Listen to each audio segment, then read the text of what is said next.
बेशक दुनिया तुम्हारे सब्र का मजाक उड़ाएगी, लेकिन ऊपर वाला तुम्हारे इस सब्र का इनाम तुम्हें ज़रूर देगा।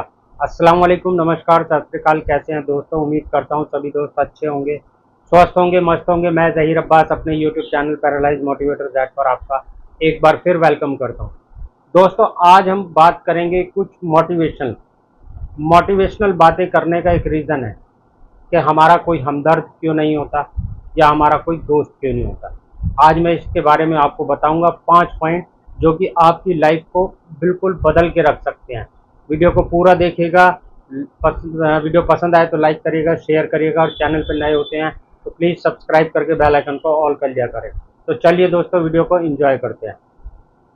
तो चलिए दोस्तों, आज कुछ हम मोटिवेशनल बातें करते हैं आपके साथ में। जीवन जीने के, ज़िंदगी को जीने के कुछ ऐसे मकसद, कुछ ऐसे पॉइंट मैं आपको आज बताऊंगा जिससे अपनी लाइफ आप आसान बना सकते हैं और अपने आप को स्टेबल कर सकते हैं। देखिए, स्पाइनल कॉर्ड इंजरी एक ऐसी खतरनाक बीमारी है जिसका पूरे वर्ल्ड में कोई इलाज नहीं है। इसमें इंसान एक वक्त आने पे टूट जाता है। सबसे पहले तो इंसान के साथ में लगे रहने वाले लोग टूटते हैं, उसके बाद में कुछ वक्त के बाद में इंसान अकेला रह जाता है और वो टूट जाता है। उसकी समझ में नहीं आता मैं करूँ तो क्या करूँ और कैसे, कहाँ से शुरुआत करूँ। तो उसी के बारे में मैं आज आपको 5 पॉइंटों में ये चीज़ें बताऊंगा। आप वीडियो को ज़रूर देखिएगा और पूरी ज़रूर देखिएगा। दोस्तों, सबसे पहला पॉइंट है, देखिए, आपको सबसे पहले अपना एक जीने का एम बनाना पड़ेगा। मतलब कि अपनी ज़िंदगी जीने का एक मकसद बनाना पड़ेगा। ज़िंदगी और मौत देने वाला सिर्फ ऊपर वाला है। अगर आपको इस कंडीशन में भी लंबे समय तक मौत नहीं आती, आप नहीं मरते हैं, तो इसका मतलब आपकी इस ज़िंदगी के पीछे कोई मकसद छुपा हुआ है। इसीलिए दोस्तों, सबसे पहले आप जिस कंडीशन में भी हैं, चाहे सर्वाइकल वाले हैं, चाहे डी लेवल वाले हैं, चाहे कोई से भी पैरालाइज के पेशेंट हैं, आपको अपने आप को स्टेबल करने के लिए, अपने आप को कामयाब बनाने के लिए अपनी ज़िंदगी जीने का एक मकसद बनाना पड़ेगा। क्योंकि हमारी बॉडी ही पैरालाइज है, हमारा दिमाग पैरालाइज नहीं है। आप जब तक खुद अपने बारे में नहीं सोचेंगे, आपके बारे में कोई नहीं सोचेगा। आप ये सोचें कि मेरा कोई रिश्तेदार, मेरा कोई घरवाला, या फिर मेरा कोई भाई, या फिर मेरा कोई भी XYZ आपकी बॉडी के अलावा अगर कोई इंसान आपके बारे में सोच सकता है तो वो सिर्फ ऊपर वाला सोच सकता है, अदरवाइज कोई नहीं सोच सकता। दोस्तों, हमारा दिमाग प्रॉपर तरीके से काम करता है, बस हम उसका सही इस्तेमाल नहीं कर पाते हैं। सारा दिन हम यूरिन मोशन, करवट, एक्सरसाइज और हम इन्हीं चीज़ों में लगे रहते हैं या फिर नेगेटिव चीज़ें सोचते रहते हैं। तो सबसे पहले हमें मकसद बनाना ज़रूरी है, एक एम बनाना ज़रूरी है। जैसे कि मेरे को 12 साल हो गए। 12 साल में 2018 तक, 2013 से और 18 तक की जो लाइफ थी मेरी, उसमें मेरा भी कोई मकसद नहीं था। मैं भी परेशान रहता था, डिप्रेशन में रहता था। इसने ये करा, उसने वो करा, वो मेरे साथ नहीं आया, या वो मेरे को घुमाने नहीं लेके गया, या वो अकेला घूमने चला गया। इस तरह की बातें मेरे माइंड में चलती रहती थी। लेकिन मैंने दुनिया को छोड़ के अपनी ज़िंदगी का एक मकसद बनाया, और वो मकसद मेरा ये था कि मैंने जैसे स्टार्टिंग से 5 साल स्टार्टिंग के अपनी लाइफ को डिस्टर्ब रखा या परेशानियों में उलझा रहा और शिकायतें करता रहा, तो उस हिसाब से मैंने अपना मकसद बनाना चालू करा कि जिस तरह से मैंने परेशानी उठाई है, मेरा कोई स्पाइनल कॉर्ड इंजरी का भाई अगर इस तरह से परेशानी में ग्रस्त है या सफ़रर है, तो फिर मैं उसकी परेशानी को किसी तरह दूर कर सकूं। तो मैंने फिर 2018 में एक मकसद बनाया अपनी ज़िंदगी जीने का कि मैं लाइफ में अपना एक रिहैब सेंटर खोलूँगा, और उस रिहैब सेंटर के अंदर मैं अपने जैसे भाई बहनों का, जिसके पास जितना पैसा है या जिसके पास पैसा नहीं है, हर तरह की कंडीशन में जैसे भी लोग हैं उस तरह से उनको इलाज देना, मेरा मेन मकसद ये था। और उसी मकसद को मैं पूरा करने के लिए आप लोगों की दुआओं से और ऊपर वाले का साथ मेरे साथ है। उसी मकसद को पूरा करने के तहत मैं अपनी सीढ़ी दर सीढ़ी आगे बढ़ता जा रहा हूँ। आप इसी तरह अपने मकसद को बनाएं और दुआ करते रहें कि भाई हम भी इसी तरह, जैसे कि सर ने अपना मकसद बनाया है, हम भी अपना ऐसा कोई मकसद बनाएं। जैसा कि आप अगर पढ़े लिखे हैं तो आप अपना मकसद उसी चीज़ में ढूंढें। जैसे कि आप पढ़े लिखे हैं तो अपना मकसद पढ़ाई लिखाई में ढूंढें, बच्चों को ट्यूशन दें, या फिर ऑनलाइन इस तरह का कोई काम करें जिसके अंदर कोई फ्रॉड ना हो या किसी को कोई नुकसान ना पहुंचे। मकसद बनाने का मतलब ये नहीं है कि आपकी वजह से, आपके शब्दों की वजह से, या आपकी चालाकियों की वजह से, या आपके दिमाग की वजह से किसी दूसरे आदमी को हानि पहुंचे। ऐसा भी नहीं करना कि अपने मकसद के लिए दूसरे को परेशान करना। आप ऊपर वाले का नाम लेके कोई भी अपना ऐसा एम बनाएं अपनी लाइफ में और इन परेशानियों को छोड़ दें। ये परेशानी इससे ज़्यादा हमारे साथ कुछ नहीं होंगी। आप अपना एक रूटीन बना के मकसद के साथ साथ और अपनी सारी चीज़ों को मेंटेन करें, उसमें एक्सरसाइज भी करें और अपने काम के लिए भी टाइम दें, अपने मकसद के लिए भी टाइम दें। तो देखिएगा जब आप सारा रूटीन बना लेंगे तो सारी चीज़ें आपकी नॉर्मल होती चली जाएंगी। नंबर पे आता है दोस्तों जलन, जेलसी जिसे बोलते हैं। हमें किसी से जेलस नहीं होना है, जलना नहीं है, किसी से घृणा नहीं रखनी है कि भाई अगर ये आदमी ये काम करता है तो आप उसको गिराने की कोशिश करें और उसकी जलन में कोई काम करने की कोशिश करें। तो देखिए ऊपर वाला भी उस आदमी को बिल्कुल पसंद नहीं करता है जो किसी से हसद रखता है, मतलब कि जलन रखता है या जेलस होता है कि भाई ये काम करता है तो इसकी ये सारी चीज़ें, ये मर जाए तो मुझे मिल जाए, या इसका ये काम बंद हो जाए तो ये मुझे मिल जाए, या फिर इसने मेरे साथ ऐसा किया तो ये मर जाए तो मुझे ऐसा हो जाए। इस तरह की जलन आप रखेंगे तो आप कभी कामयाब नहीं हो पाएंगे। आप उसको देखकर ऐसी दुआ करें और ऐसा काम करें कि भाई ऊपर वाला हमें भी उसके जैसा बना दे। अगर वो कामयाब है तो हमें भी ऐसे काम की तरफ लगा दे ऊपर वाला कि हम भी उसके जैसे बन जाएं। इस तरह तो आप कर सकते हैं। लेकिन अगर आप नेगेटिव सोच के और जलन में आप सोचें कि भाई ऐसा हो जाएगा या वैसा हो जाएगा। अभी को एक चीज़ और बताता हूँ कि जैसे बहुत सारे लोगों का ऐसा है और ऐसा लोग कर भी रहे हैं। मैं ऐसा नहीं कहूँगा कि आप ऐसा मत करें, आपका अपना माइंड है।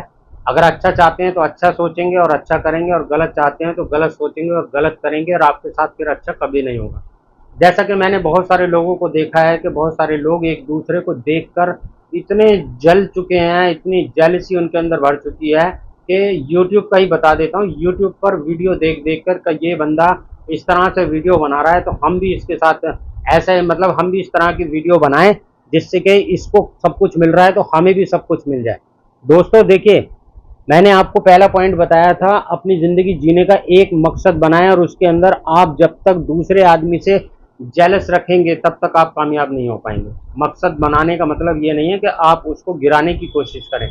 इसी तरह अगर आप किसी से जलकर कोई काम करते हैं, यूट्यूब का चैनल भी बनाते हैं और जलने के बाद आपके मन में ये घृणा है कि हमें इससे जल के बनाया है, ये इतना क्यों कमा रहा है, या ये अच्छी जगह क्यों जा रहा है, या ये अच्छा क्यों खा रहा है, या अच्छा रह क्यों रहा है, तो ये सारा इसके पास यूट्यूब चाह रहा है तो हम भी ऐसे ही करते हैं। दोस्तों ये होती है जलन। अगर आपको यूट्यूब पर काम करना है तो आप यूट्यूब पर अपना एक मकसद बनाएं।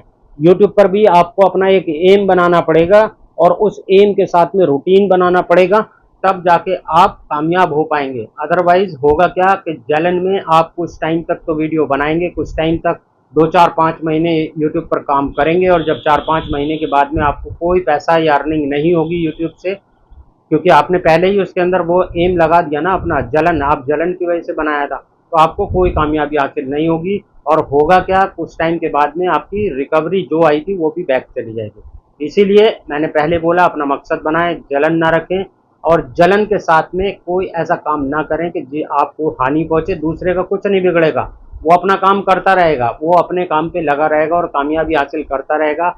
आप जलन की वजह से, जेलस होने की वजह से आप डाउन जाते रहेंगे और आपकी सारी रिकवरी भी रुक जाएगी और आपको अर्निंग सोर्स कुछ भी नहीं होगा। दोस्तों थर्ड पॉइंट आता है शिकायत न करना। शिकायत हम लोगों के जीन्स के अंदर है कि कुछ भी छोटी सी परेशानी आई और उसके हमने जो भी बंदा हमारे पास आया उससे हम शिकायत करने लगे। जैसे कि हमारे कहीं हल्का सा भी पेन हो रहा है, यार हमारे तो ये हो रहा है, यार हमारे तो ये हो रहा है। जो भी बंदा आया, आप ये समझिए कि आपके पास अगर कोई बंदा आता है या आपसे कोई बात करता है फ़ोन पे और उससे आप अपनी इस तरह की शिकायत करते हैं, तो वो आपसे एक बार तो बात कर लेगा या एक बार तो आपके पास आ जाएगा, दोबारा नहीं आएगा। वो हमारा कोई हमदर्द या हमारा कोई दोस्त किस लिए नहीं होता, उसका रीज़न यही होता है कि इंसान इंसान को खुश तो देखना चाहता है या फिर बिल्कुल परेशानी में देखना चाहता है। अगर आप आगे बढ़ जाएंगे तो दुनिया आपके साथ कंधे से कंधा मिलाने की कोशिश करेगी और आपसे चिपकने की कोशिश करेगी, आपके साथ जुड़ने की कोशिश करेगी।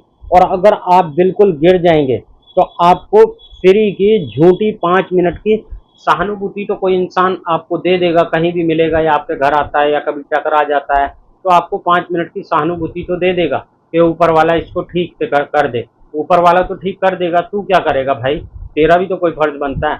तो आप उससे उम्मीद लगा बैठते हैं कि भाई ये आदमी हमारे पास आया था, हमने हमदर्दी में इसको अपनी परेशानी बताई और ये अब हमारा सब कुछ कर देगा, जबकि वो आपका 1% भी कुछ नहीं करेगा। यहाँ तक कि आपने क्या कमाया कि अगली बार वो आपसे बात ही नहीं करेगा और आपके पास आएगा भी नहीं। मेरे पास शिकायतें आती हैं, जैसे कि बहुत सारे लोग कहते हैं, मेरे साथ अपने साथ भी है, कि हम किसी अपने जैसे पेशेंट को फ़ोन करते हैं तो वो एक बार तो बात कर लेता है और दोबारा नहीं करता। मैं अपनी खुद बता देता हूँ, मैं भी दोबारा बात नहीं करता हूँ। मैं सिर्फ उस आदमी से बात करता हूँ जो मेरे पास आपके कॉल आती हैं या मैसेज आते हैं, मैं सिर्फ उससे बात करनी पसंद करता हूँ जो सिर्फ मुद्दे की बात करता है या आगे बढ़ने की बात करता है। मेरे पास स्टार्टिंग में 5 महीने तक, आज से 5 महीने पहले तक मैंने फ़ोन पे बात करनी बंद कर दी। उसका रीज़न मैं आज आपको इस वीडियो में ही बता देता हूँ। ये शिकायत वाली बात ही है, तो शिकायत का क्वेश्चन है, तो शिकायत का पॉइंट है, तो मैं बता देता हूँ। आज से 5 महीने पहले तक मेरे पास सुबह 6 बजे से रात को 12-1 बजे तक फ़ोन आते थे। डेली दिन में दो दो, एक एक बार में दो दो तीन तीन फ़ोन आ रहे हैं, नंबर बिजी जा रहा है। मैं अपनी लाइफ डिस्टर्ब कर चुका था, मेरे पास कोई मतलब काम करने का टाइम नहीं होता था, खाना खाने का टाइम नहीं, और मेरे को बच्चों से बात करने का टाइम नहीं, एक्सरसाइज करने का टाइम नहीं। लोगों का क्या काम होता था, सिर्फ एक ही रिपीट करना, हमारी या हमारे पास ऐसा नहीं है या हमारे पास वैसा नहीं है। मतलब कि मैं इतना परेशान हो गया, एक फ़ोन उठाऊं, दूसरा फ़ोन उठाऊं, तीसरा फ़ोन उठाऊं, आधे आधे घंटे तक मेरे को सिर्फ वही कहानी सुनानी। मतलब वो लोग खुद तो बैक में जा ही रहे हैं और मुझे भी बैक में ले जाने की कोशिश कर रहे हैं। मेरी 2018 से पहले वाली लाइफ में मुझे भी ले जाने की कोशिश कर रहे हैं। तो मैंने उनके बाद एक बार जिसका फ़ोन उठा लिया, दोबारा मैंने फ़ोन उठाना बंद कर दिया। वो रीज़न सिर्फ यही था, अगर आपको कोई प्रॉब्लम हो रही है, मैंने आपको इमरजेंसी के लिए नंबर दे रखा है, अगर आपको कोई प्रॉब्लम हो रही है तो आप व्हाट्सएप पे मैसेज करिए, वॉइस मैसेज भेजिए, मेरे को लिख के भेजिए, सर हमें ये प्रॉब्लम हो रही है, या ज़हीर भाई हमें ये प्रॉब्लम हो रही है, तो मैं आपको उसका 10-5 मिनट के अंदर रिप्लाई करूँगा। लेकिन अगर आप फ़ोन करेंगे और फिर एक ही क्वेश्चन रिपीट करेंगे कि भाई हमारी रिकवरी कब आएगी, हमारी, मेरे हाथ में थोड़ी है रिकवरी कब आएगी। रिकवरी ऊपर वाले के हाथ में है और आपके हाथ में है। आप मेहनत करते जाइए, पेशेंस रखिए, शिकायत मत करिए किसी से भी, आप सब्र रखिए। शिकायत अगर आपको करनी है तो सिर्फ ऊपर वाले से करिए, उससे मांगिए, वो आपको देगा और बिना शिकायत के देगा। आप उससे एक बार मांगिए तो सही। लोगों से बिल्कुल बात करना बंद कर दीजिए, अपने मकसद के बारे में सोचिए, लोगों से जलन बंद कर दीजिए और शिकायत तो बिल्कुल बंद कर दीजिए। मैंने देखा नॉर्मल आदमी भी अगर ठीक होता है ना, तो कोई भी नॉर्मल आदमी आता है तो वो हालचाल तो बाद में बताता है, वो कभी आपको अपने कारोबार के या बिजनेस के बारे में या अपने अच्छे वक्त के बारे में नहीं बताएगा। वो आपको ये बताएगा कि मेरे पैरों में दर्द हो रहा है, मेरे सर में दर्द हो रहा है, मेरे यहाँ दर्द हो रहा है, मेरे वहाँ दर्द हो रहा है। वो आपको और उल्टा डिप्रेस कर देगा। इसलिए शिकायत मत करिए, शिकायत सिर्फ ऊपर वाले से करिए या फिर अपने डॉक्टर से करिए या फिर आपका जो केयर एंड टेकर है उसको आपकी परेशानी बताइए, जो कि आपकी परेशानी दूर कर सकता है। बाकी हर वक्त अगर आपसे कोई पूछता है क्या हाल चाल है, सिर्फ एक ही बात बोलिए, ऊपर वाले का शुक्र है, ऊपर वाले का शुक्र है। तो ऊपर वाला भी इतना खुश हो जाएगा कि मेरा बंदा 24 घंटे इतनी परेशानी होने के बाद भी मेरा शुक्र करता है, तो आज मैं इसको जो ये मांगेगा मैं इसको दूंगा, या जो इसकी ज़रूरत की चीज़ें हैं या जो इसके लिए सबसे ज़्यादा ज़रूरी है मैं इसको वो चीज़ें दूंगा। हम उन चीज़ों की कीमतें कभी नहीं समझते जो हमें अनएक्सपेक्टेड मिल जाती हैं, बिना मांगे मिल जाती हैं, हम उनकी कीमत नहीं समझते, और जो हम मांगते हैं वो नहीं मिलता, हम उसके ऊपर शिकायत करते हैं। तो ये था शिकायत का मसला दोस्तों। चौथा पॉइंट आता है, सॉरी, चौथा पॉइंट है कमाने के बारे में सोचें, बिजनेस के बारे में सोचें। मैं आपको इस पॉइंट के अंदर दो बातें, 3 पॉइंट आपको ऐसे बताऊंगा, या 3 बंदों की कहानी, कहानी नहीं है हकीकत बताऊंगा, 3 बंदों की जो आप भी जानते होंगे और आप उनसे इंस्पायर भी होंगे और हो भी सकते हैं। देखिए, सबसे पहले तो मैं अपने बारे में ही बता देता हूँ। मैं एक सर्वाइकल का पेशेंट हूँ, कंप्लीट मेरी इंजरी है, 12 साल मुझे हो चुके हैं। स्टार्टिंग के 5 साल मेरे जैसे ऊपर वाले ने लिखे थे वैसे कट गए, परेशानी में, शिकायत में, जलन में, जो जो पॉइंट मैंने आपको बताए, और लोगों से शिकायत करते रहने में वो चीज़ें मेरी ख़त्म हो गई। उसके बाद जब मैंने ऊपर वाले को याद करना चालू करा और अपनी लाइफ में ये चीज़ें अप्लाई करने की कोशिश करी, तो मेरे रास्ते ऊपर वाले ने आसान कर दिए। और आज देखिए, मैं आपके सामने अपना एक रूटीन मेंटेन करके घूमने भी जाता हूँ, अपना बिजनेस भी करता हूँ। मुझे यूट्यूब से कोई इतनी कमाई नहीं होती। यूट्यूब क्या देता है?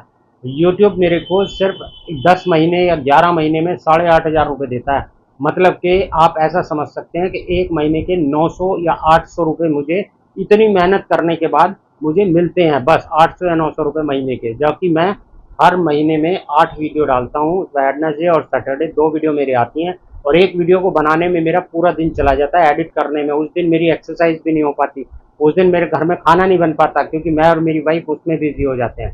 तो इतनी मेहनत करने के बाद मुझे ये सब मिलता है, पर मैं इससे मायूस नहीं हूँ। मैं ऊपर वाले का बहुत शुक्र करता हूँ कि कम से कम कुछ ना होने से मैं बिल्कुल बेकार था, ना होने से कुछ होना तो बढ़िया है।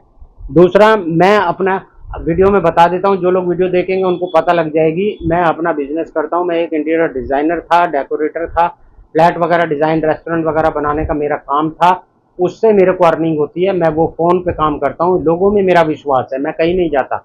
जब आप सच्चाई के और अच्छाई के रास्ते पे चलते हैं और सच का साथ देते हैं और अच्छे काम करते हैं, लोगों की मदद करने की कोशिश करते हैं, अगर नहीं भी कर पाते हैं, अगर आप उसके बारे में सोचते हैं, तो आपके नाम की वजह से ऊपर वाला आपके नाम से किसी और से मदद करा देता है। सिर्फ सोचना ही काफ़ी है, पर आपका मन सच्चा होना चाहिए। ज़रूरी नहीं है कि आपके पास में पैसा, धन दौलत यही होनी चाहिए किसी की मदद करने के लिए। अगर आपने सच्चे मन से किसी की मदद करने के लिए सोच लिया ना, तो आप नहीं भी कर पाए तो आपके नाम से कोई और मदद कर देगा। ऊपर वाला उस बंदे को आपके उस फर्ज के लिए, उस काम के लिए भेज देगा, आपको पता भी नहीं चलेगा और आपकी लाइफ में अच्छा अच्छा होने लगेगा। अब देखिए, मैं सर्वाइकल का पेशेंट होने के बाद जब 2018 में मैंने अपना मकसद बनाया, तो आज ऊपर वाला मुझे कामयाब करता जा रहा है। मैं अपनी मेहनत से कामयाब नहीं हो रहा, वो सिर्फ उसकी दुआओं से और उसका शुक्र करने से और उससे मांगने से। आप लोग भी फ़ोन करते हैं, मैसेज करते हैं, आप लोग जो वीडियो देख रहे हैं उनमें से बहुत सारे लोगों को पता होगा। अगर वो मेरे से हालचाल पूछते हैं तो मैंने कभी उनको ये नहीं बताया कि मेरे यूरिन में प्रॉब्लम है, या आज मेरी तबीयत खराब है, या आज मेरे साथ ये प्रॉब्लम है। मैंने कभी नहीं बताया। मैं उनको यही कहता हूँ कि ऊपर वाले का बहुत शुक्र है, मैं ठीक हूँ। सिर्फ यही कहता हूँ। मैं अपनी परेशानी अपने ऊपर वाले के अलावा, या अपने डॉक्टर के अलावा, या अपनी वाइफ के अलावा किसी से शेयर नहीं करता। इसीलिए ऊपर वाला मुझे खुश होकर मेरी सारी चीज़ें मेरे पूरे कराता रहता है। अब इसमें एक कहानी मैं आपको और बता देता हूँ। देखिए, आप कहेंगे कि सर्वाइकल का या डी लेवल का बंदा काम कैसे कर सकता है, तो देखिए उसके लिए मैं बताता हूँ। एक जीता जागता सबूत है। हमारे यहाँ दिल्ली में ही मेरी बात होती है उनसे। दिल्ली में ही आज उनको 45 साल हो गए। 12 साल के थे वो, 12 साल की एज में उनको डी लेवल हुआ था, और घर वालों ने इतना परेशान करा, इतना परेशान करा, इतना परेशान करा कि उनको खाने को भी नहीं देते थे, टॉयलेट बाथरूम उनका साफ नहीं करते थे, इतना परेशान करते थे।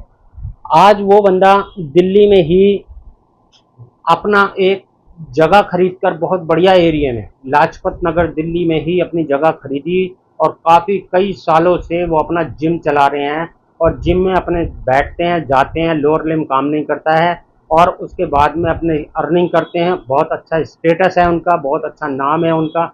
मेरी बात हुई थी उनसे कई बार, तो उन्होंने मेरे को अपनी लाइफ बताई, तो मैंने कहा कभी मैं आपकी हिस्ट्री, आपकी जो लाइफ कहानी है वो मैं अपनी वीडियो में शेयर ज़रूर करूँगा। तो दोस्तों देखिए, डी लेवल वाले बंदे, कितनी परेशानियां उनके साथ होती हैं, पर उन्होंने घर छोड़कर निकल गए 12 साल की उम्र में। 2 दिन सड़कों पे बिताए कीड़े मकोड़े की तरह, सर्दियों में, गर्मियों में, और उसके बाद वो ऐसे कामयाब होते चले गए, ऐसे कामयाब होते चले गए कि ऊपर वाले का आज बहुत शुक्र है कि वो अपना काफ़ी अच्छा बड़ा जिम एक्सरसाइज करने का खोल कर बैठे हैं, और अपनी एक्सरसाइज करते हैं, लोगों की मदद करने की कोशिश करते हैं। तो ये होता है एक जज्बा और एक जुनून। तो जब तक आप ये टॉपिक फॉलो नहीं करेंगे, अपनी लाइफ को आसान नहीं बना पाएंगे। दोस्तों, 5वां पॉइंट है, 5वां और सबसे इम्पोर्टेंट पॉइंट जो है मैं बताता हूँ। देखिए, आपको अपने आप को बिजी रखना। अब बिजी रखने का मतलब ये नहीं है कि फ़ोन चल रहा है, इंस्टाग्राम पे 1.5 GB डाटा ख़त्म करना है और इस रील देखी जा रही हैं, उल्टी सीधी, जिस तरह की भी रीलें आ रही हैं वो रीलें देखी जा रही हैं, और रीलों में 1-1, 2-2 घंटा, 3-3 घंटा, जब तक फ़ोन की बैटरी ख़त्म नहीं हो गई या डाटा ख़त्म नहीं हो गया, लगे पड़े हैं रील देखने में, और हम कुछ नहीं कर रहे हैं। हम अपनी लाइफ को बर्बाद कर रहे हैं। बिजी रहने का मतलब ये नहीं है। बिजी रहने का मतलब है अपना कोई ज़िंदगी जीने का पहला पॉइंट जो है वो मकसद बनाएं, और अपने आप को एक रूटीन मेंटेन करके कि मुझे सुबह 8 बजे उठना है, या सुबह 6 बजे उठना है, या फिर सुबह 10 बजे उठना है। ऐसा अपना एक रूटीन बनाएं। 11 बजे नाश्ता करना है, एक्सरसाइज करनी है, थोड़ी सी 1 घंटा एक्सरसाइज करनी है, उसके बाद में लंच करना है, फिर उसके बाद में ये काम करना है, फिर अपना ये काम करना है। अपना एक टाइम टेबल शेड्यूल बनाएं, अपने रूम में बड़ा सा पर्चा लगाकर उसको और लिख के रखें, जिससे कि आपको हर वक्त उस पर नज़र रहे कि अब मेरा ये काम है तो मेरे को ये काम करना है। मैं फ़ोन चलाने के लिए मना नहीं करता, आप फ़ोन भी चलाएं, मैं भी चलाता हूँ फ़ोन चलाएं, पर उसका भी एक टाइम टेबल बनाएं कि इतने देर तक मेरे को फ़ोन चलाना है, और फ़ोन चलाने का भी अपना एक मकसद होना चाहिए, मुझे सिर्फ फ़ोन में ये काम करना है, इतनी इतनी देर तक करना है। दूसरा, बिजी रहने के लिए सबसे बढ़िया चीज़ है, अगर आपके सारे काम हो जाते हैं तो आप जिस भी मज़हब से, जिस भी धर्म से ताल्लुक़ रखते हैं, उसके रील कम देखें, अपने धर्म की किताबों को पढ़ें। जैसे कि आप मुस्लिम हैं तो कुरान शरीफ को पढ़ें, उसको समझें, तर्जुमे के साथ में उसका मतलब क्या है, एक एक वर्ड में पूरी ज़िंदगी छुपी हुई है कुरान के अंदर। आप उसको पढ़ें, उसको समझें, आपकी ज़िंदगी बदल जाएगी। मैं ऐसा ही करता हूँ।